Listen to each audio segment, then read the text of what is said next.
Hello and welcome to Make the Logo Bigger. My name is Brenton. This podcast is your gateway into the world of advertising production, crafted especially for those who are stepping in new, aiming to become producers, or simply eager to understand the inner workings of advertising and marketing. We're here to share insights and knowledge you've been looking for. With stories, tips, and real conversations from the pros, we're simplifying the process for everyone with a production curiosity. Whether you're just starting out or keen to explore the production side of ads, you've found the right place. So let's jump in.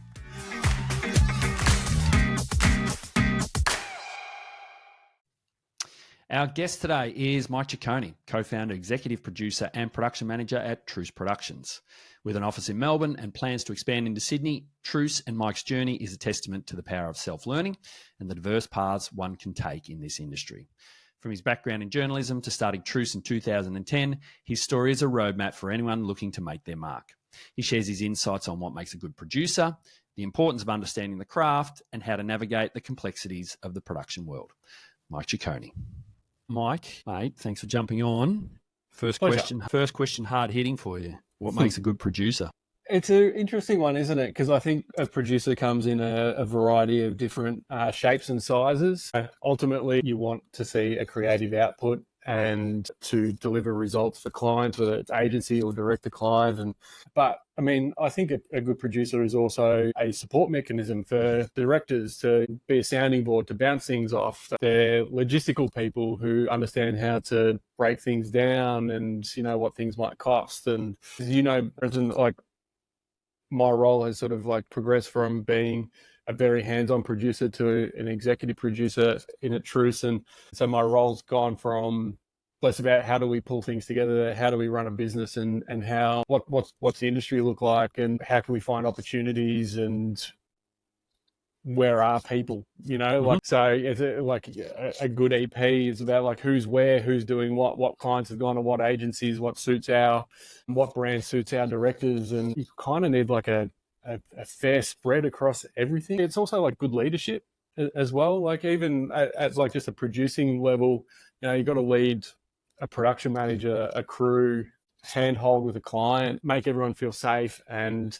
that things are in control. And so it's quite a lot of hats to wear when you're a producer. Can the skills and the qualities be learnt, or does it take a certain somebody to step into that role of a producer? I think even going back to like when like Truce has an internship program, and we'll like pre-interview people who will potentially, you know, spend one day a week for 10 weeks at Truce. You can tell quite early who has the inherent qualities to be a producer, who gets it.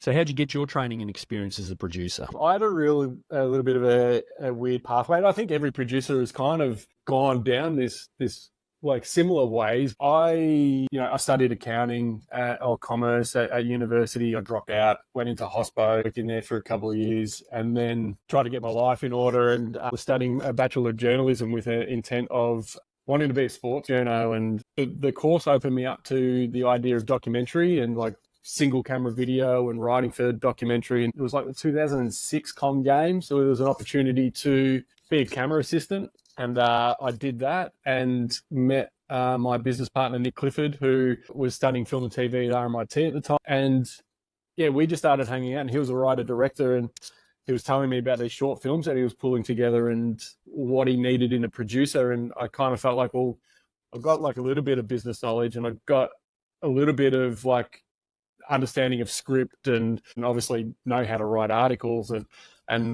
all the rest. And I just sort of had the qualities of what it took to be a producer. And so we just sort of we just kept working together and started finding clients, and ended up working in Beijing together in 2007 on an international documentary series. And again, like just sort of like small stepping stones, and I guess like a little bit of a teach ourselves approach to it.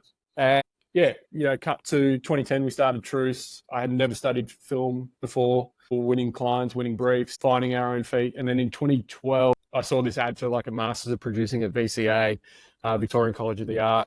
And I guess like I was a little bit more film focused than commercial focused at that point in time. I was like, I feel like I need the vindication that what I'm doing is right. So I enrolled in the course and did it. And I guess it took me 18 months to learn that I was on the right path and I probably didn't need to do the course. And it gave me that vindication. But what I took out of my time at VCA was the networking and, doing other productions that I wouldn't have otherwise done. And during the course, met Jim Wright, who's now a business partner at Truce as well, and he runs our film and TV department. So yeah, lots of wins came out of that experience at VCA. But kind of, I guess, like the short synopsis of the answer is like it was basically a teach myself approach, and what I thought was right. Through doing like short courses. Open Channel used to exist back at the time. There was like courses like producing and production management or accounting for production businesses. I'd always enroll in like a weekend course or whatever just to get the sort of like the basics of it. And then it was just like, what do I think is best? Do you think that when it comes to producing, most of what we do can be taught? Yeah, absolutely. Absolutely. And even if the teaching is through conversation, I would always reach out to, find who within my network is a stepping stone. And an example of this is we were renting office at a production company called H2, who makes cooking shows. Not the content that we want to make, but they were very good at what they were doing. And Lee Redlick, the EP there, had a relationship with Wolf Sweetland, who ran the sweet shop. And he was like, I can introduce you to Wolf. And so I'd go have a conversation with Wolf about, how do I approach this little obstacle that I'm at in this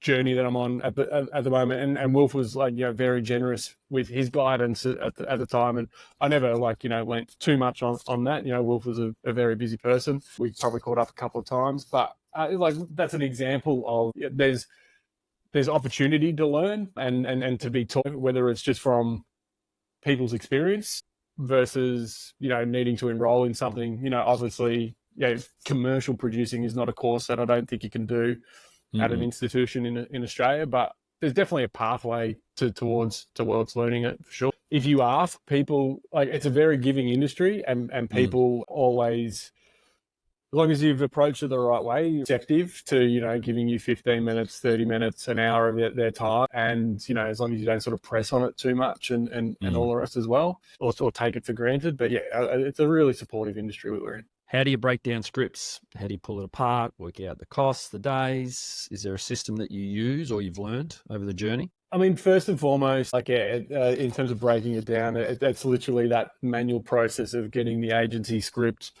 putting it into a spreadsheet, pulling it apart, like what's the action that needs to happen, what talent are in it, what special things are required, whether it's camera, gripping, lighting, art department, do we need tracking vehicles? Do we need a 20K light? What are we trying to achieve in this moment in time? And once you have that breakdown, how many hours do you think you need to shoot that setup? How many days is it?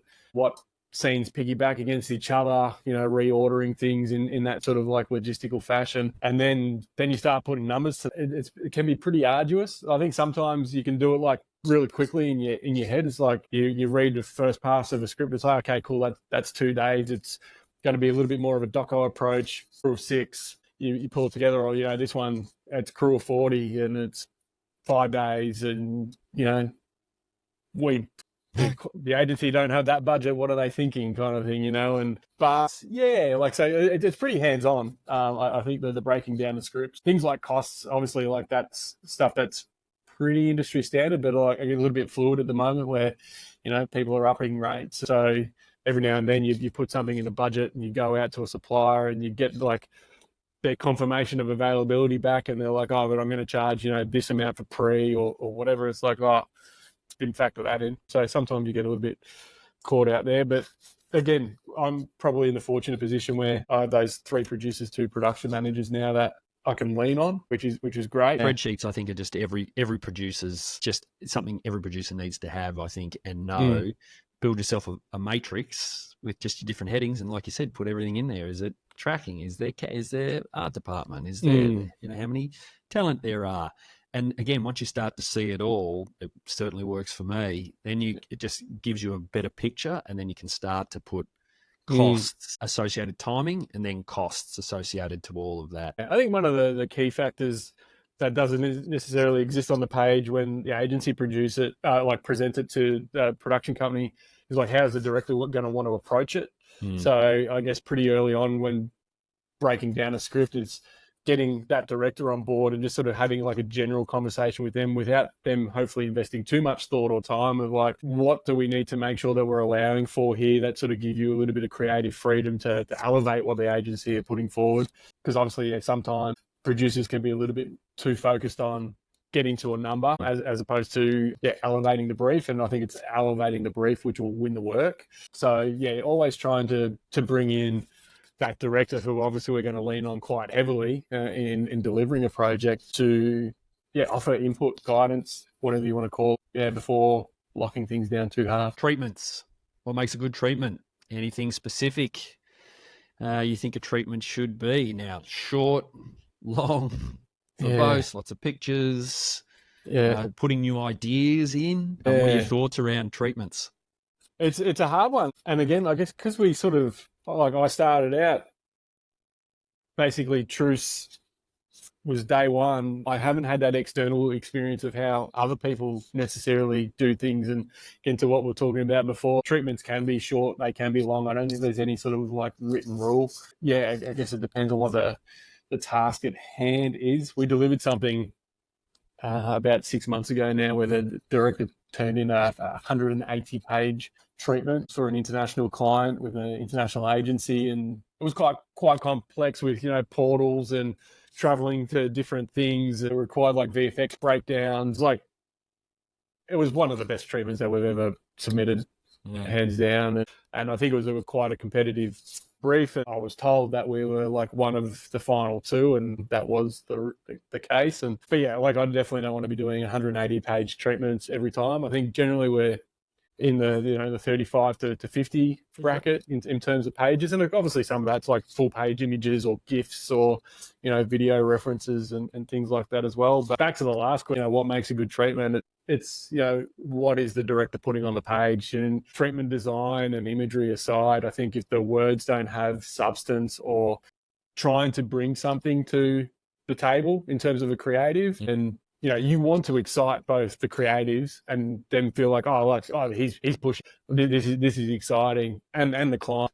It is also finding the line of like what's pushing it too far versus keeping it on the page as well. These are all the things that you sort of debate as you're in the rhythm of things. I guess you sort of discuss as a team, like, are we going to roll this dice? Are we going to hold on to our cards here? Are we going to present all the ideas, or just try to get our foot in the door, win the job, and then get to storyboard and present something new? It's sometimes quite strategic, but there's probably no right way, wrong way. It's sort of in your gut, what do you feel is the right course of action? But I think you just want to make sure that you're not just turning in the creative's words again back to them, because like that's not going to get anyone excited. No, not at all. How long do you think it takes? How long do you usually like to put a treatment together? It does happen. Some agencies might ask for 48 hours. I think a week's a good time. If you get briefed on a Wednesday, submitting on a Wednesday is good, or end of play Tuesday. Mentioned before, got two coming up after this chat, and one's due. And then today's a Wednesday for the listeners at home, and one's due on a Wednesday, on a Tuesday. The next one's due on a Thursday. Fortunate, it's the same director getting briefed on both of those jobs, so there's some flexibility in his schedule there, so which is great. But yeah, I without being flippant, when an agency sort of comes and says like we need something in, it's Wednesday, would be great to have something by Friday. We'll always bitch and moan, but like at the same time, we're grateful for the opportunity. And the funny thing is, the brief is always, I just put together a few pages or whatever, and you still turn in 30 pages, because the directors can't help themselves. They'll punch out the words, you'll find the images. It can be done. Sometimes it's just good to have that time just to sort of ruminate and think about the approach a little bit more. But yeah, again, whatever the brief is, we'll rise to it. I always find, whenever directors put anything in that's quotable from, or an idea from a movie, we'll use this technique from this film or this thing here, always seems to grab clients. I think, I don't know whether they're creatively minded or not, but I think if someone's got a reference to what you're trying to do from a feature film or something, they always like, I love it, because I always find it always comes up time and time again. If you ever mention it, they'll always be like, yeah, we like that. We like that. I think probably because they can see it that it's being done. Yeah, it's like, yeah, that's cool. I like it. Yeah, and that's one of the challenges, I think. You're always trying to bring a fresh idea to the table. Like we submitted a pitch on Monday, and the agency's not presenting till next week. So we actually have a little bit of time to go back and forth with the ECD on this one. And the director has quite a specific POV of how he wants to shoot things. And the ECD just sort of called it out. It's like, I can't see it. Can you give me some references? And so this afternoon, the director's going to come in and we're just going to shoot a couple of a sequence, just on an iPhone. And so they can see how one scene goes into the next and how the framing will work. Because we're struggling to find that specific reference, but we understand that, if obviously the ECD, we can see it in our head when we talk about it, but if it's not coming across on the page or whatever, then we do need to offer them something that sort of help it get over the line. Mm-hmm.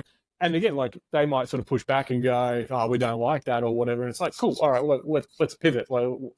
Let's present another way. And I guess again, we've got 2 weeks to turn this treatment around, essentially. Back to the earlier question, so there's the benefit in being able to collaborate and with the agency and present multiple pathways to how we can sort of bring this thing to life. So, yeah. How do you track costs? What have you got? Some sort of whiz-bang system? We've adopted a system in-house at Truce. We've created a budget just in Google Docs and Google Sheets, first and foremost, so that we can build our own template and structure, formulas of things, but primarily also because it's cloud-based and, multiple people can be working on it at different times.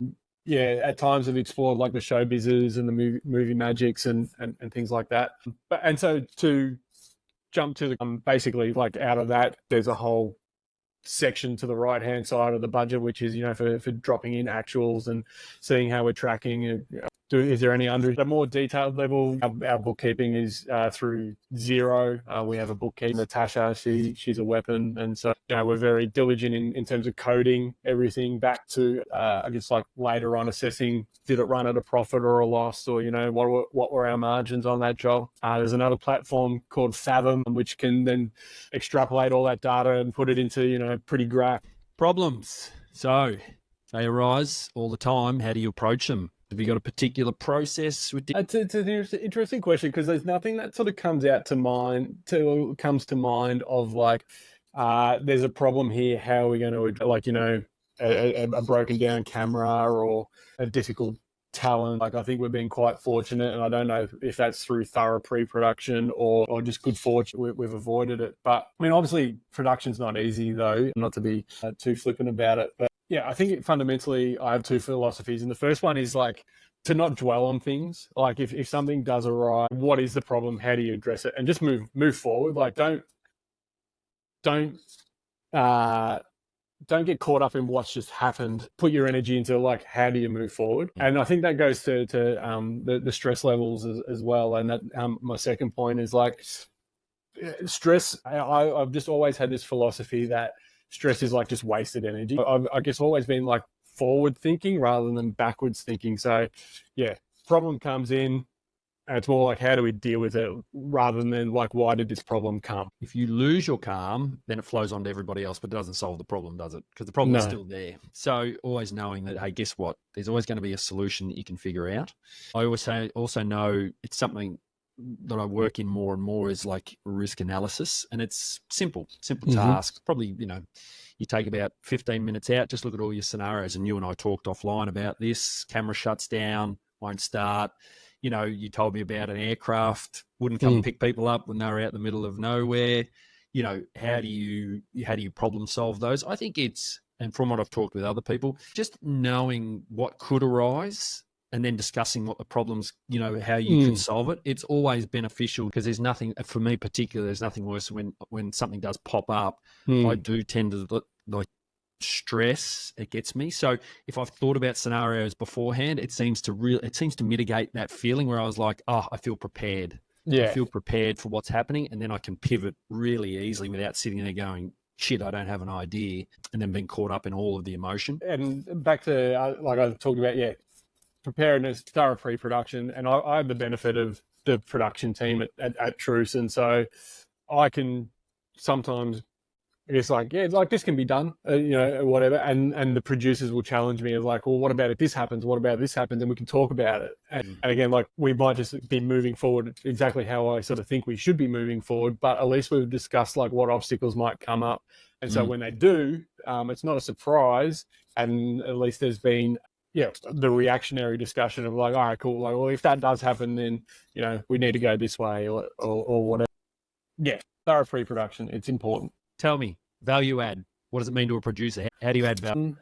For us, it's philosophically rather than 10. It's not like we're going to deliver an extra script or, some 3 days of in-house post or things like that to get the job. It's just not how we produce. I think our proposition is hopefully quite enticing, where there's this sort of like hunger to keep excelling, to keep pushing forward, that we want to keep climbing the rungs of the ladder, pushing what we can deliver creatively and bettering what we've done on our previous job kind of thing. Like, we just want to keep, we are chasing the revolvers and the good oils and all that sort of stuff in terms of the quality of work that we're putting out there. And I think if clients and agencies want to tap into that, like, again, it's an exciting proposition. And it's not that like, we're extremely far behind the colliders and the good oils. Like we pitch against them every now and then. It's more how we seize the opportunity. So it's like, oh, okay, here's 300 grand and, and this is a script in front of us, and where someone else might sort of say, okay, cool, like that's a little bit challenging to do. We go like, cool, like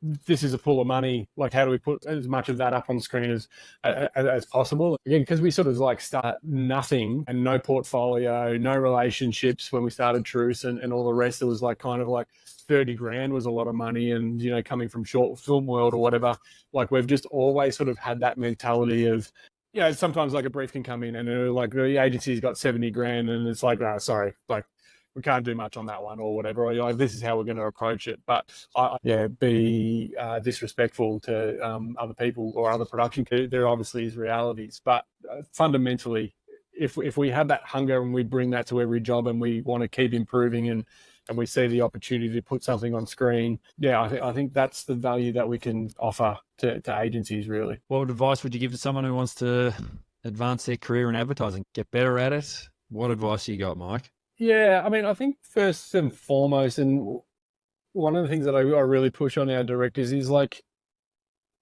got to know and love the craft. Like, as boring as it might sound for some people or whatever, like if you want to make ads, you got to watch a lot of ads and know who's making what's on trend, what's cool. And it's going to be references in your treatment but just knowing what clients might be wanting to see as well. I think it's really important. Producers and directors as well, like, also got to have like a thick skin in this game. Like, there is going to be feedback. There is going to be times where you're working on a brief in one direction and it needs to change because, a note's come back in. Everyone is just trying to deliver good work, and, no one's trying to spend 300 grand and piss it up against the wall. Having that mentality that it is a team game and everyone is trying to buy in together. But yeah, if you can take all that on board and sort of strap in, then like it can be like a real fun ride as well. Where do you see yourself in the next 5 to 10, mate? Where do you see Truce? Top of the pile? Yeah. It's exciting times at Truce at the moment. So we're Melbourne based.